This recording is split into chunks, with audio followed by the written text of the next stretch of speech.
In this video, I will show you how to connect a powered subwoofer or amplified subwoofer onto your 2016 Honda Civic. But it'll also work on any car that has the speakers in the trunk, like this. Best thing of all, I did it without having to remove the stereo. So a couple things you're gonna need. You're gonna need an amp kit, and you're gonna need one of these things here, a line output converter. Specifically, you're gonna want one that has the remote wire on it. I just connected it through there, passed it under this little rubber gasket piece through the outside there. That comes through very easily through this plastic piece right here. You have to make sure that it goes over the door hinge. It slides down and it comes in through this little gasket here. I just cut it with a little knife. From there, it just comes across. You do have to remove this plastic piece. I passed it through this opposite side of the handle here. Then you just kind of move the wire in through here, lift this piece up right here, and actually just follow the frame through to the opposite side.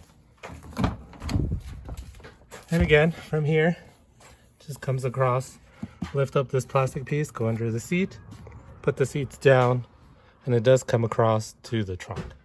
Once you have come through the back of the trunk, it does have the fuse there. From here, I actually converted it into a smaller gauge wire just because it made it easier for me to be able to solder everything together. The line output converter needs a few things. So you need your remote, you need your power, you need your ground wire, and you need your left and right speaker connections. The tricky part is probably where I got the audio outputs from. And this is the part that kind of helps you to avoid having to actually lift up your stereo. So, and this actually works if you have any vehicle that has the speakers that are in the trunk like this. So what I did, rather than tapping on to any of these wires and trying to figure out, because for this car in particular, there's actually two for each one. So rather than struggling with all that, what I did, I actually soldered the speaker wire directly into the little middle ground there. And I did the same for the opposite side. So by doing that, I was able to just directly attach the speaker wire to where the audio is coming from. You know, just run it across. Did the same thing on this other side. Soldered it directly into the speaker. The right side would be the negative, the left side would be the positive. Same thing over here. Right side would be the negative, left side would be the positive. Now, this, I do want to say, be cautious. I'll show you why. That piece actually forms an L.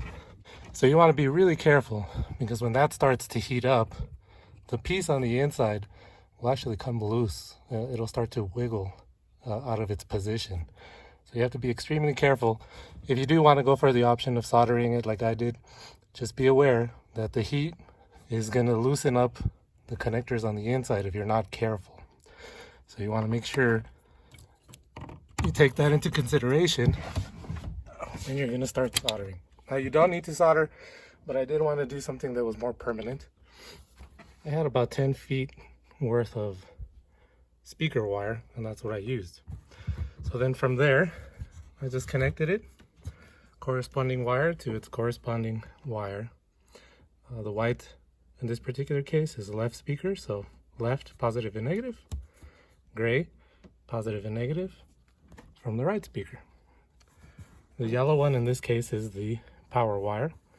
So as I stated, I switched it from the big gauge wire to a smaller gauge wire, and then that just goes directly to the power that's needed for the sub.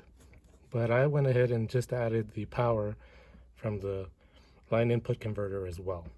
And I did the same for the ground. The ground I went ahead and attached to the frame there. Just follow that. And same thing, that goes directly into the amp for the speaker. But I went ahead and just included the ground from the line output converter as well. Okay, so there you have it. There's the power directly from the battery. There's the ground that I take from there. The left and right speaker audio connections, which I soldered directly to there. And then the remote. The remote, obviously that's what turns the amplifier on and off. So it goes from the line output converter. And that I just went ahead and put directly into the amplifier or the speaker itself. So I soldered all of these connections together, and I went ahead and put some shrink wrap on them as well, just to make sure that it's nice and sturdy and permanent. Because normally you would connect this from the back of the stereo, but since that's not the case, I went ahead and just left it like that, connected it from here directly to the speaker. But doing it this way, you don't have to take out the stereo. You don't have to do anything crazy. Really, the most challenging part is probably soldering the speaker wire to the speaker here, just to make sure that you're not messing anything up. But that's it. So hopefully this will help you in setting up your system. And like I said, you don't have to take out the stereo. Let me know what you think. Like the video, share it. Hopefully it helps you, and have a good day.